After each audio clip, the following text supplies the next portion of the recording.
Greetings, beautiful kings and queens. I hope you're doing amazing. Wanted to come on today and share with you a little bit more about my Fruitarian journey and my 15 days on being on all fruit. Answer any questions you may have as well. I'm sure you might have some questions or be curious. And I wanted to share too about why I'm doing this and how I'm doing this for those who may be interested. And I know this isn't for everyone, for sure, but there are some that are ready. There are some that are so open and that want to learn about this fruit-based path and what it can do. I know for me, a lot of people have witness my transformation and they're curious and they say, oh my gosh, how did you go from being addicted to alcohol, drugs, and food to now being on all fruit? Like, that's quite the transformation. And I love to share with others my journey. So if you have any questions, let me know in the comments. And I also wanted to give a few tips on transitioning, because there is an important piece that is, the transition and respecting our journey, respecting our process, right? It didn't happen overnight for me. Absolutely not. It was definitely a gradual process of many years of cleaning out and detoxing, juice cleansing, fasting, intermittent fasting, letting go of one thing at a time, letting go of the red meat at first, letting go of the chicken next, letting go of the wheat. When I started finding out about how wheat was so damaging to the gut and the system, and my mood especially, for those who know, I struggle with a lot of mental health, issues, depression, anxiety, manic compulsive behaviors, suicidal thoughts. And I realized that it was all connected. It was all connected to the state of my body, the state of my gut. So mind, body, spirit is all interconnected. So that's how I kind of discovered this path. And then it became about so much more than the food. It became about uncovering my purpose and realizing that I really wanted to help others that are struggling, that are, not feeling well, that are in states of dis-ease, that are, taking medication and coming to like these places of not really feeling like the medication is helping them. So I really do, want to encourage everybody to look for the natural alternative. There is always, the solution should be first natural before anything else is recommended. That should be the mainstream, in my opinion. And fruit is really the foundation of good health. The more fruit we eat, the better we will feel. And if you're not used to eating fruit, maybe not at the beginning, maybe there's going to be a transition period. There might be a detoxification period where the fruit are actually bringing up issues that are going on inside the body. But the fruit are never the issue. The fruit are there to expose the issues because they're so detoxifying. They pull out the mucus, they pull out, the old waste. So it might create some detox symptoms, but remember that the fruit are never the problem. Even people with diabetes have, cured themselves, have healed themselves with the help of living foods and herbs, a herbal protocol. So definitely fruit is never the issue. Hi, Amar. I see I've been following you for a while. I have slowly incorporated fruits in my diet, and the results are just outstanding. My diet is 70% fruit and keen to go 100%. I am afraid in this part of the world you don't find much options such as melons. Definitely, certain parts of the world. Well, congratulations, first of all, that's incredible. I'm thinking of answering your question, but at the same time, wow, that's, 70% fruit is absolutely powerful. You are really going like deep into your healing, and I really congratulate you on doing that. I know it's not always easy, but the more we eat fruit, the less space we have for all the other junk. It's as simple as that. Whenever you have a craving, if you go for the fruit and you kind of you reprogram yourself to what is really food, then you're going to have less and less space, less and less desires and cravings for all the other foods. Renewed Rachel Ray says, I have been fruiting up. All right, congratulations. That's amazing. Yes, fruit up, family. That's what it's all about. I'm here to help you to eat more fruit, and be healthier and be happier too. Like, you have the potential for incredible levels of joy and happiness. And that comes also with feeling the sadness. That comes also with feeling all of our emotions, right? The full range. I'm not like one of those teachers that's like, oh, it's all love and light and everything's going to be great. No, I share when I go down into these depressive states sometimes. I share when I'm going through like an up level and it's challenging, and the fears that I have to overcome, on this journey. It's not always nice, it's not always pretty, but then I really feel like those that are ready to feel those, what we would call negative emotions or more sensitive emotions, are also those that get to feel the full, the fullest joy and the real sense of happiness and gratitude in life. A lot of people that come to like near-death experiences have a renewed gratitude for life, have a renewed sense of appreciation for, all the small things. And fruit bring everything to the surface. Fruit will bring everything to the surface. The joy, the repressed emotions, the traumas that may have happened in childhood. And that's a good thing, right? We don't want to be holding in these emotions. We don't want to be repressing or suppressing no more. That's, when shadow work comes in and inner child work comes in, where we can support our journey with some, psychological help as well. So let's get into the fruit. I made a reel the other day showing, what is not a mono fruit meal and what is a mono fruit meal. A lot of the time we eat fruit as a side dish. We eat fruit after a meal, which is also the worst time you can ever eat fruit. I will just say that. Do not eat fruit after a big meal. Why? Because the food that you're eating, depending on, again, unless it's fruit, if it has protein, starches, meats, any kind of fats, cooked veggies even, it has a different digestive time. Right? It digests slower than fruit. Fruit is the highest, most fastest, food on the planet to digest. It digests the quickest. So if you're eating fruit on top of a heavy meal, it's going to create fermentation. It's going to create indigestion. It's going to create bloating. You're going to be really, really uncomfortable. And you're going to think it's the fruit, but it's not the fruit. It's just the combination of the foods. So if you are to eat any cooked foods or any animal products, definitely have the fruit before your meal. Have the fruit half an hour or an hour before you eat your meal. So definitely have the fruit before if you're going to eat any kind of other foods. And I encourage you to try out a full meal of fruit, right? And so this is not a meal of fruit. This is a little snacky snack for maybe a baby. This is more of a meal of fruit. You want a full bowl, a big bowl, and just eat until you're full. Eat until you're a little bit extra, more than full, so that you could stay sustained for a few hours afterwards. So especially if you're coming from a standard American diet, you might need more fruit, to feel full. And it might feel for a while like something's missing. I remember when I first went plant-based, I was always craving for that meat. I was always craving for that density, that like satiation from the meat. But over time, you do get used to it. You do really transition into a new way of processing food, digesting food, and then at some point you don't even, crave it anymore, or you don't even want it.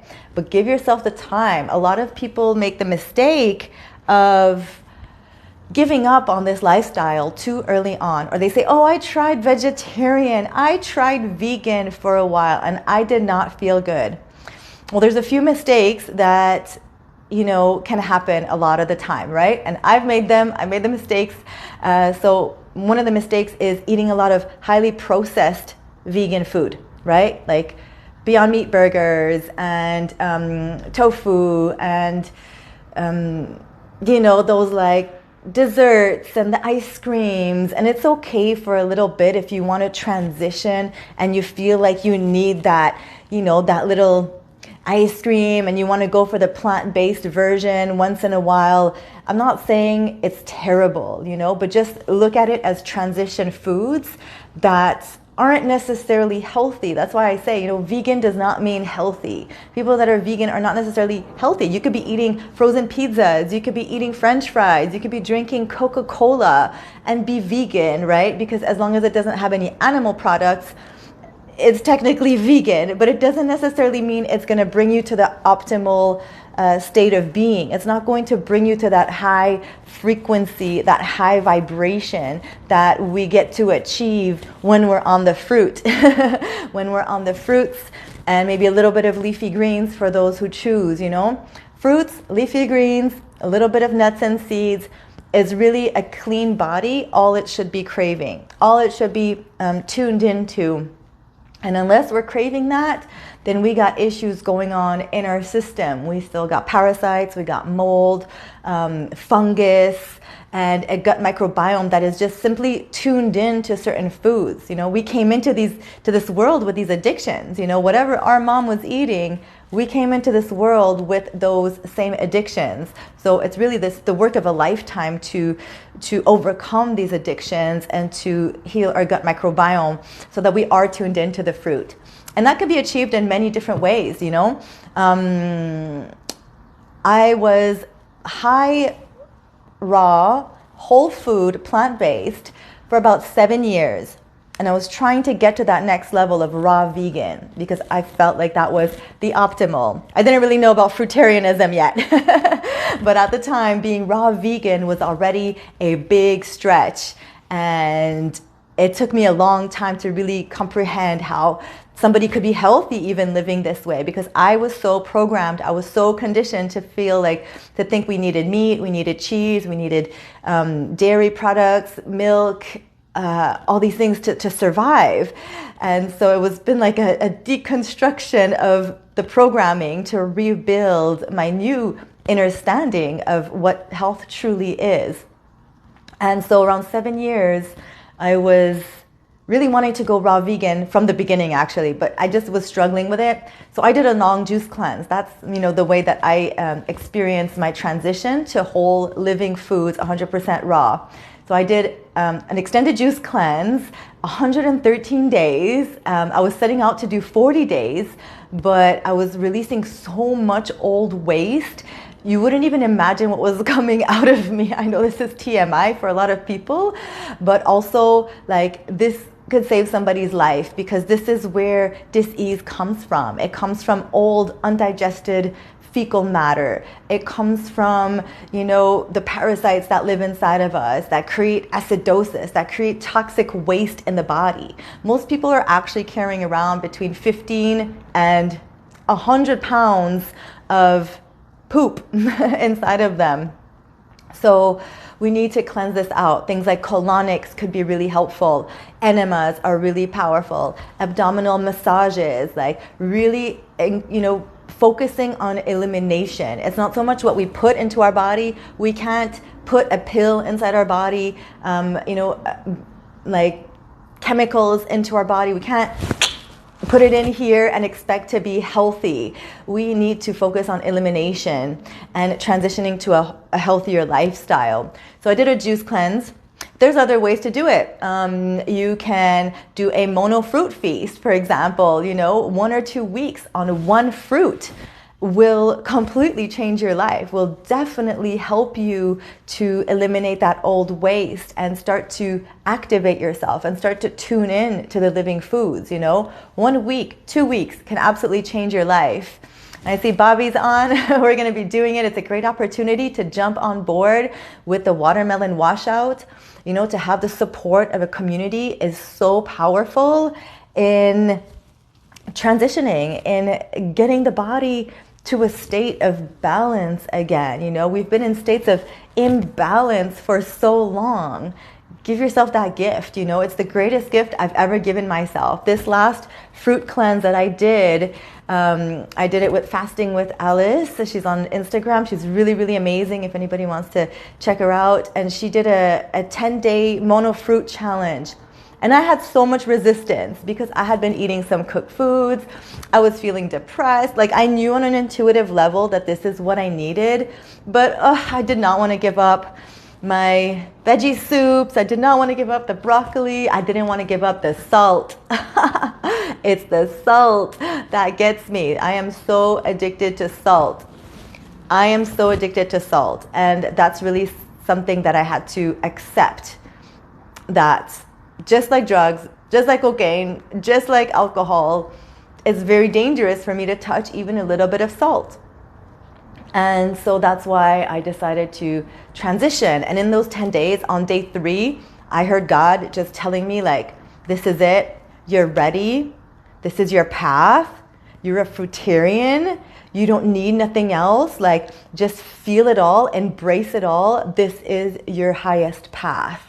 And that was it. On day 3, I was like, this is it. I'm not stopping. I need to continue. My depression started lifting. The suicidal thoughts that I started having again started creeping back in. And then they just disappeared. I'm not even kidding you. They just disappeared. I started having more hope again, more positive, wanting to make videos again. Partly because I wasn't, inflamed, and maybe other people wouldn't see it, but I felt the inflammation on my face. I could see it. I was like, no, I can't go on camera. I don't look good today. I have inflammation. And there was just this cycle of eating more salt and feeling bad about myself and saying, okay, tomorrow I'll stop. And it's just it just never stopped, right? So coming off the salt was number 1, the best thing ever.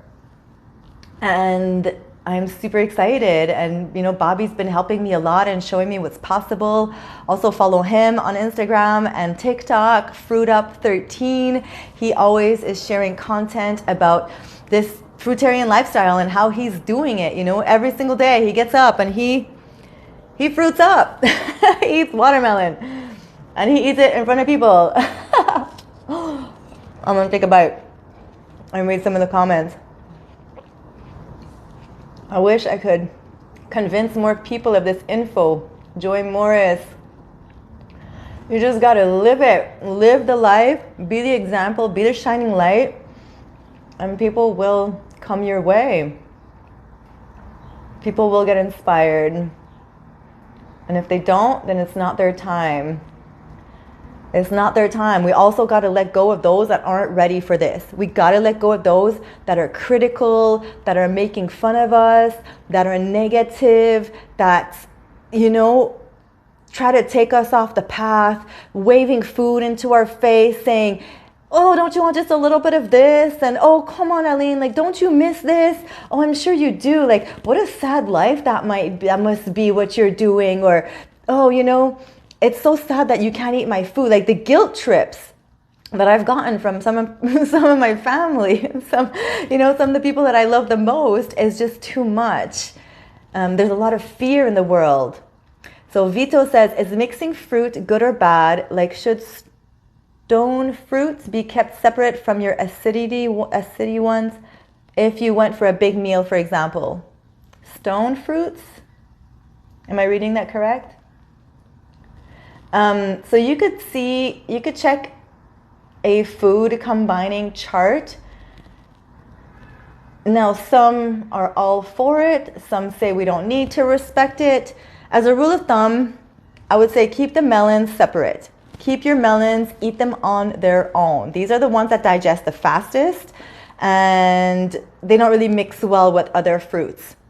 Also keep your acid fruits separate from the very sweet fruits like bananas and dates. Bananas, and then so you could have like the bananas can mix with the sub-acid fruits. So the sub-acid fruits would be the category of berries, apples, pears, those kinds of fruits right there. They're like kind of in the middle. And then the citrus, you would have the orange, limes, lemons, maybe even pineapple might go in the citrus because they're kind of more acidic. So I wouldn't mix those in with the bananas. Maybe sometimes in a smoothie, you could mix some of them, but just, listen to yourself, listen to your body. Definitely different periods in your life, you may be able to process certain combinations better than others. The more sensitive you get, the more in tune you get with yourself. Like right now, all I feel like doing is just eating one fruit at a time. That's literally what makes me feel my best. And I feel a difference if I have melon and then I have like some grapes right after. Like I'll just let the melon sit, go through, and then a few hours later, I'll have the grapes as a whole meal. So like a big bowl of grapes. I don't count calories. I don't think about the amount. I just literally eat until I'm full. And then I could go about my day and I have so much energy. I have so much more like mental clarity this way. Some people like to make the big fruit salads, and I think that's, it's not the worst thing in the world. I would say don't mix your fruit with your fats. Definitely don't mix any kind of juicy fruit, watery fruit with nuts and seeds. Then you're going to see some major indigestion. Then you're going to see some big problems in the stomach because they digest at such different times. So definitely no fruit and fats together.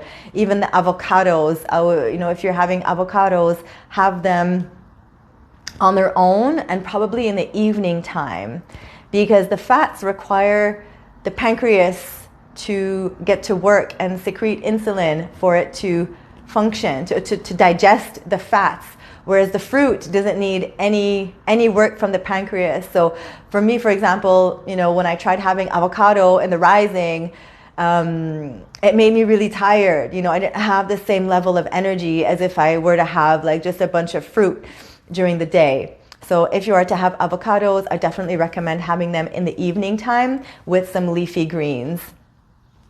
And then just do like fruit all day. If you are to have a meal, try to stick to the fruit most of the day, or fruit till 4, and then have a salad or a little bit of cooked foods. And then I also want to mention a few examples of some whole food, cooked whole food meals that are very clean, that are very easy to make, that really helped me in my transition. Because, a lot of the questions that I get is, what am I going to eat? I don't know what to eat. But look at the fruit and veggie kingdom, There's so much variety. There's so much flavors and tastes. And there's so many recipes, too, now online. You just Google, one of my favorites is veggie soup. Vegetable soup is so delicious. Just and let me know. I have a recipe too if you want a good veggie soup, my mom's recipe, or a lentil soup if you're looking for a little bit more heartiness and protein. You could just Google that, find a nice lentil soup. You make a big amount. It's not expensive. It's really cheap to make. A little bit of carrots, celery, onions. Make yourself a nice lentil soup, and you can eat that all evening, and you will feel satisfied. You will feel full. Some green beans are really good for the transition. Some zucchini, you could just boil zucchini. What I like to do is just boil the zucchini, and then, if you're having a little bit of salt, a little bit of salt and some lime juice. You can have a little bit of olive oil. I'm not one of those people that say you shouldn't do this, you shouldn't do that. I think everything in its time, everything has its place. If you're coming from eating burgers, ice cream, and French fries, a little bit of zucchini with some olive oil and salt is really, really healthy and really, really good. and then maybe at some point you won't want the oil anymore. Oil is definitely, we have to be mindful because all oil does create issues in the body, even coconut oil. So just use it sparingly, use it, in moderation a little bit. And have the avocados, have the guacamole, have some like cucumber, cut up some cucumbers, make a nice guacamole and have that with the cucumbers in the evening time. That has saved me for like many, many years. I was having a lot of guacamole and cucumbers. Try not to have too much guacamole though, because the avocados are quite rich and heavy, and focus on more like whole food, plant-based that are, not so fatty. Sweet potatoes are a really, really excellent alternative as well to any kind of, heavy meal that you might want to have in the evening time. Make yourself some nice sweet potatoes, tiny bit of Celtic salt on there next to a big salad. Always try to incorporate, more greens in the evening time, more grounding, more nourishing, all of that. So always fruit during the day and then go into the greens in the evening time. For me, that's what works the best, and that's what my mentor taught me too, and what I've learned at a lot of different raw food circles. Different things might work for different people. Some people might want to have a green juice early on in the rising and then have their fruit after. For me, I don't know, that didn't really resonate. I'd rather have my green juice like later on in the day.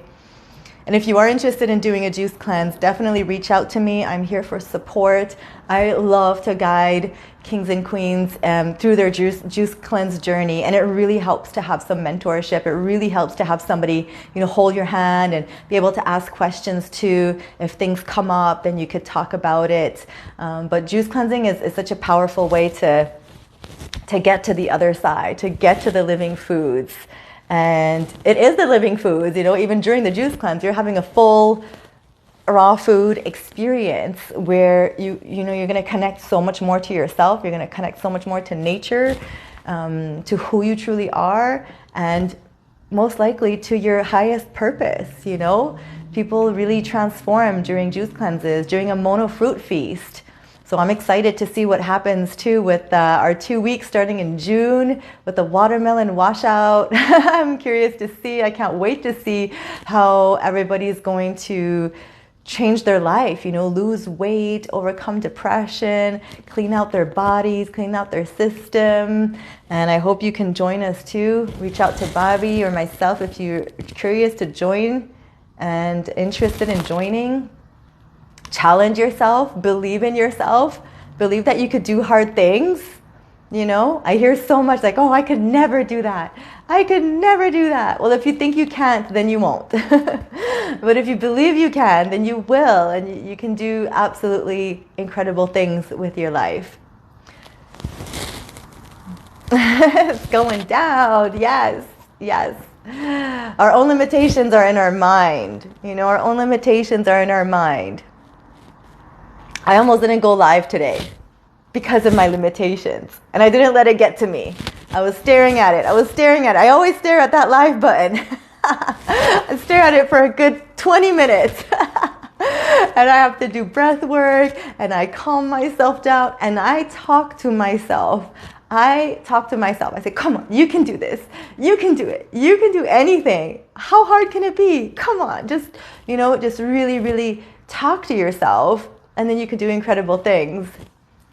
Vito says, I was on carrot juice in the past and my hands changed yellow in color. Yeah, too much carrot juice will do that. Definitely.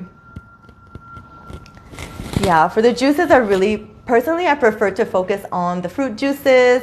I think carrot juice is okay, but it's more starchy a little bit. The beets are a little bit more starchy too, which is fine, but I would say like if you're doing a juice cleanse, don't have them in like the biggest amount, don't like make the most of your juice cleanse the carrot juice. Really try to have it maybe, in smaller amounts, and then focus on the watermelon juice.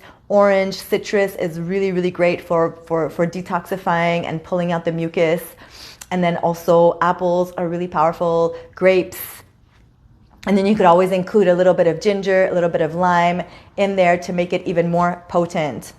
And then in the evening time, you can have the green juice, You know, that's what I like to do. Half and half fruit, half green juice. You want to be drinking like 4 to 6 quarts of juice a day. One of the biggest mistakes people make is not drinking enough juice during a juice cleanse. So definitely make sure you have enough juice and you're staying super hydrated and super nourished.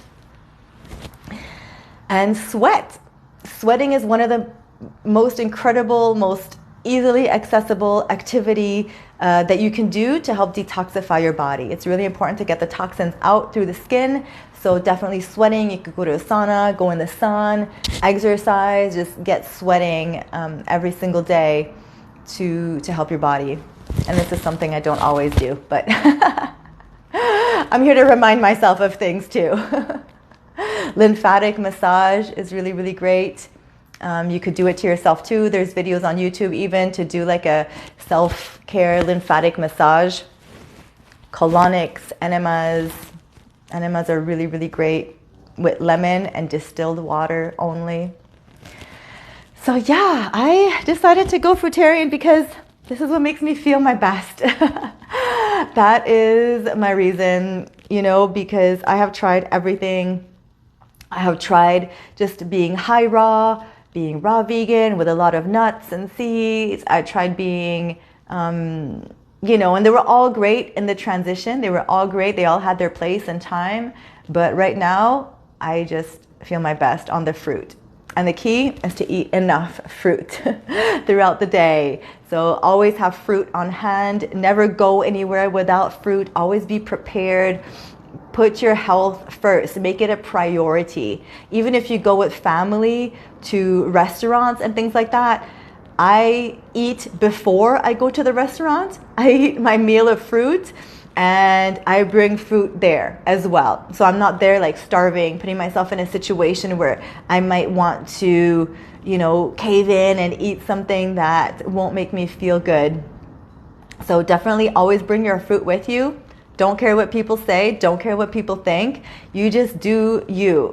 You know, if you are committed to this lifestyle, you will do whatever it takes to make it. You will do whatever it takes to reach your goals. It doesn't matter what people say. It doesn't matter what they think. You are strong. And once you're committed, then you're committed, you know. And even if you slip, it's okay. Just like love yourself. I love Queen Sade's saying, you know, love yourself to health. Love yourself back to health.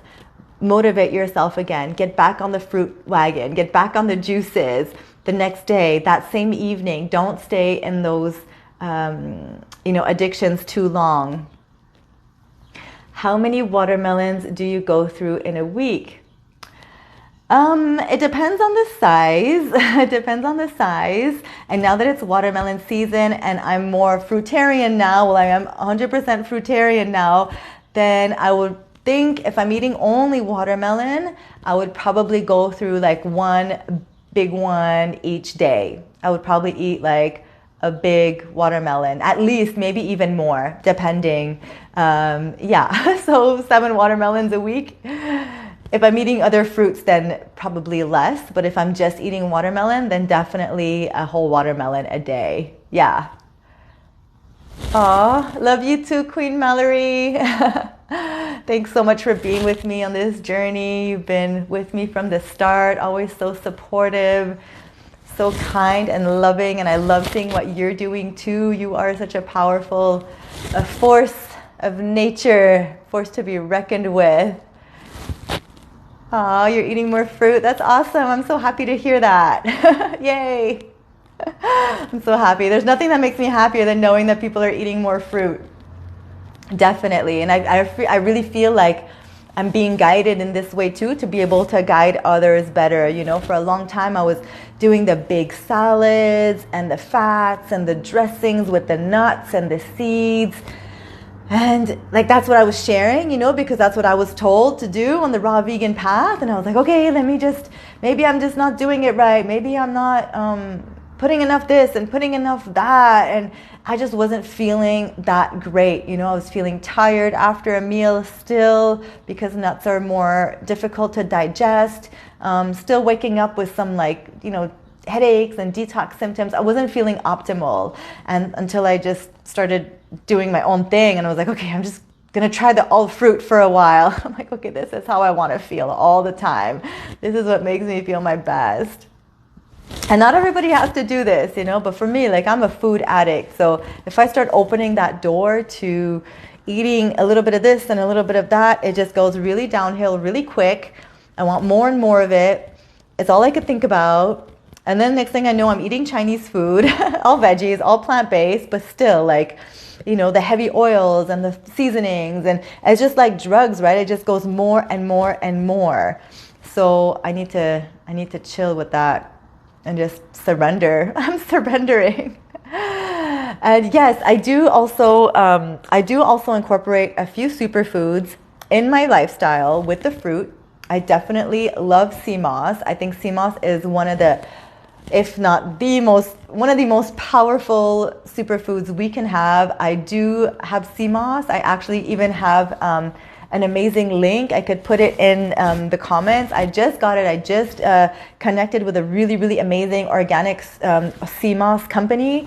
And so if you want that link, I could send it to you because I love sea moss. Dr. Sebi talked about it a lot. It has like 92 minerals of, 102 in our body or something like that. You could correct me if I'm wrong, but it's like a lot of minerals. Basically all of them. So we do really, really great on sea moss. What I usually do is I soak it. I don't boil it. Some people boil it, but I really soak it overnight.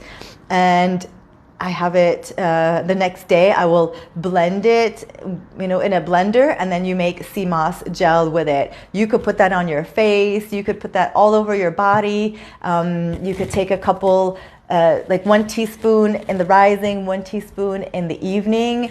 Really, really great for hormone balancing, for the adrenals, flushing out mucus again. It's really great. So yeah, things like that I'm super okay with. I am very open to new modalities. I'm very open to, I started taking redox signaling molecules, which I've been researching and seeing the research behind it and how it could help to, have the cells communicate better. A lot of the time when we're diseased, it's because our cells aren't communicating properly. Superfoods as well, like, probiotics and, aminos. Tart cherry juice at night, I drink that. So I am open. I believe healing is a multi-modality approach, definitely. And the foods we're eating, let's be real, the fruits we're eating are not grown in regeneratively grown practices. The soil isn't organic. So that's too, like, once I started realizing that the soil has been depleted and we might need to supplement, with certain organic superfoods, they really, really helped me a lot. And that's how I got my up level, 9 years ago when I did a superfoods cleanse and I realized I could be feeling so good on raw foods. That was really like a breakthrough for me. So if anybody's interested in that too, let me know. We have like 30-day, lifestyle transformation packages. We have, things that are like really great for, like, specifically for parasite cleansing, for gut health, for those who are lacking energy. So anything you're struggling with, we have an athlete's pack too that has a little bit more protein in it. So let me know if you're interested in learning more about that. Do I fast while juice cleanse? You mean like water fast or dry fast? Yeah, sometimes. Sometimes. In the beginning of the juice cleanse, I was really, really hungry and thirsty. So I wasn't fasting at all. So for those who are just jumping into a juice cleanse, I would say not necessarily the right time to fast. However, the cleaner I got, the more I went into the juice cleanse, I started not feeling as hungry, and then I was able to go through periods of time during the, like, especially in the rising time, I would kind of extend my fasting period, so I would stop drinking juice probably around 7 p.m.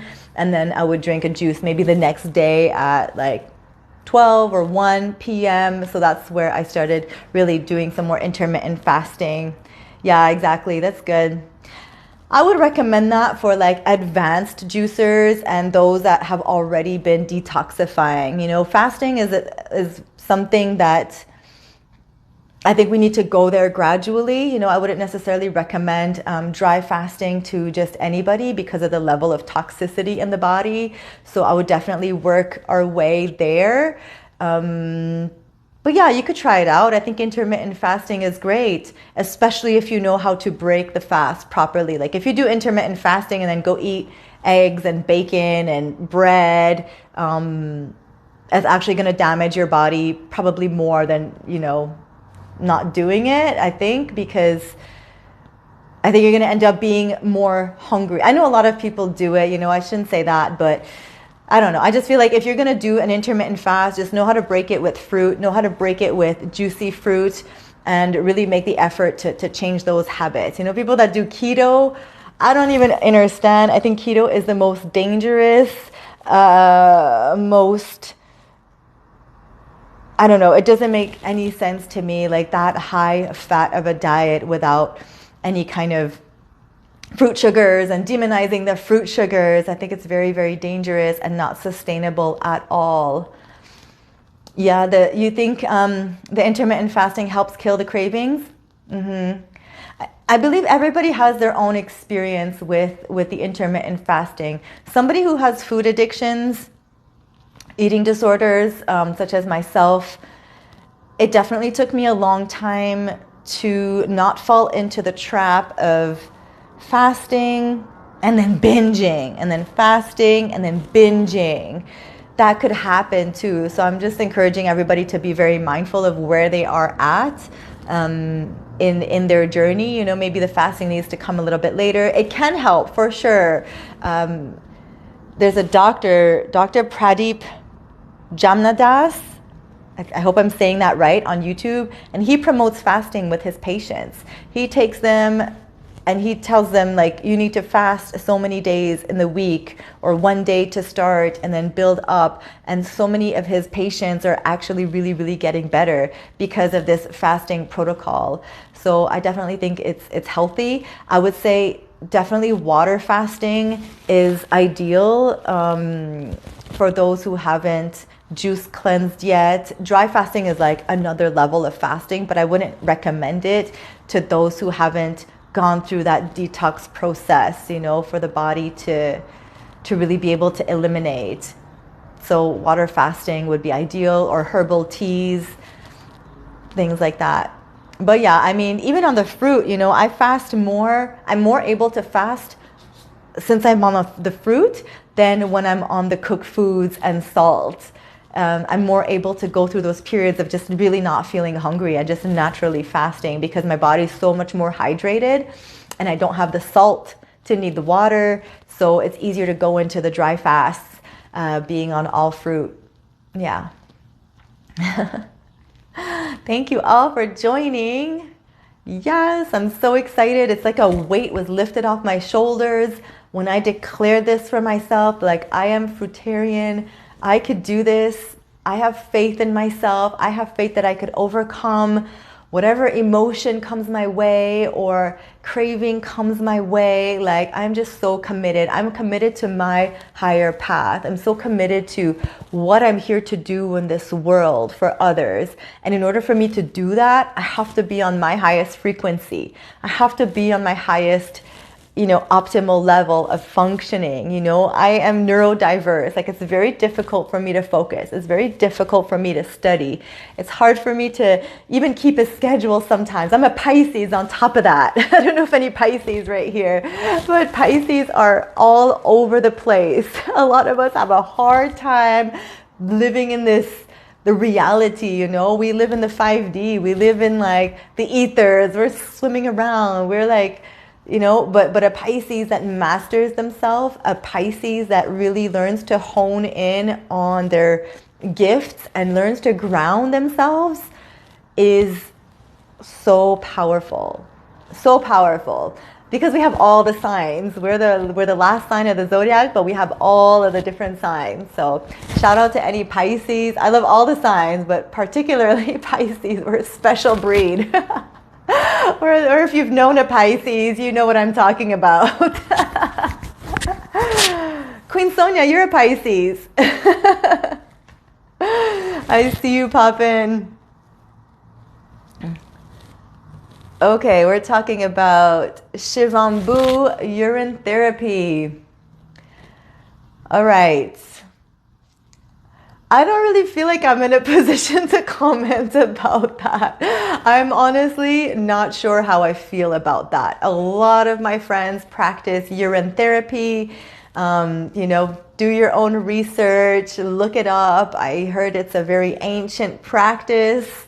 And it's not the waste of the body that comes out, but it's plasma. It's actually alkaline, according to people who practice Shivambu. I can't read all your comment though. Shivambu is an ancient holistic healing method that has been hidden from humanity. So we will buy into the false pharmaceutical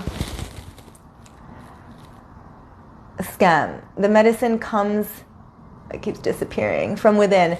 Being a fruitarian while practicing urine therapy is amazing. The urine is clean, pure, alkaline fruit water filtered from the kidneys. The body is divine and puts the medicine in our pee, especially while 100% fruitarian. Check out my YouTube channel, Shivambu Guru, for more information.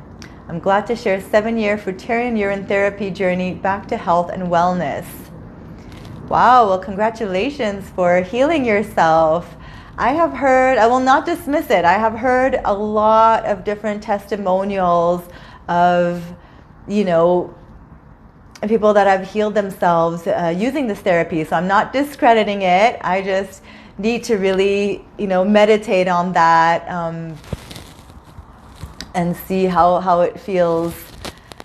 Proverbs 5:15, drink waters out of thine own cistern, and running waters out of thine own well. Let thy fountains be dispersed abroad, and rivers of waters in the streets. Let them be only thine own, and not strangers with thee. Thank you for sharing that. Yeah, that's from the Bible, urine therapy. Thanks for sharing that.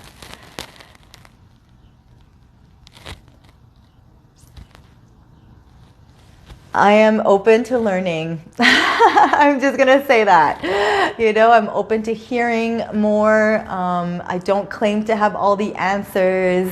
It's a really interesting world, and I do believe in general that they have tried to hide a lot of things from us.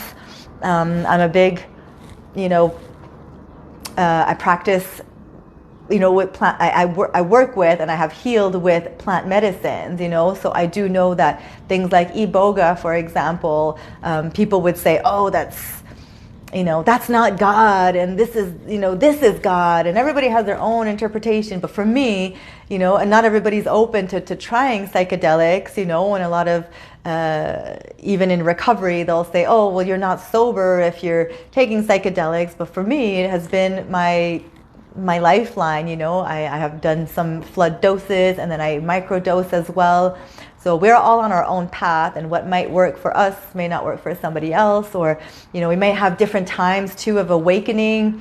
But definitely the urine therapy has been coming into my radar for many years, and I don't know, I'm not sure. I haven't I haven't really wanted to go there. But yeah, thank you so much for sharing. Are you ready to try the psychedelics? Ooh, all right. Mushrooms are a great place to start too. But when we're talking about addictions, depression, trauma, recovery, I say iboga is king. Iboga, and then the 5-MeO, DMT, and the ayahuasca. Those are like the three most, the mushrooms too, the psilocybin too, are super, super powerful. Those four are really, really incredible, and they've helped me so much. And I came across them in my recovery. I came across them in Mexico, where it's legal, and they were helping people overcome addictions with these. So definitely, I know that they're definitely trying to hide information from us. So I'm all for claiming back our power and finding our own truth and going back to nature. Absolutely. So thank you all so much. I hope you have a wonderful evening. Thank you for joining me. I hope you enjoyed this. And if you have any ideas for future lives that you'd like me to talk about, please let me know and I'd be happy to share some more. All right. Love you all so much. I'll see you on the next one.